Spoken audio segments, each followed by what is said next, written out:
Тъй като вие до голяма степен и за мое голямо удоволствие не говорите точно като политолог и като експертолог, а има такъв, винаги е било така, но сега особено отчетливо, един художествен елемент в прочита ви на ставащото. И аз затова бързам да представя предварително моята нова придобивка, която намирам за истинска придобивка и допълнение към вашия реален образ на готин публичен комуникатор.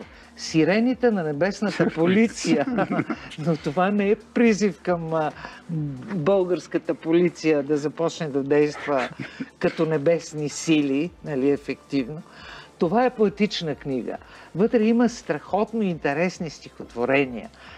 В тях става дума дори за възкресение. Става дума за села с безумни имена, в които живеят очевидно безумни хора. Но също така става дума за обежищата и приюта в нашите души. Така просто гледам отгоре заглавията.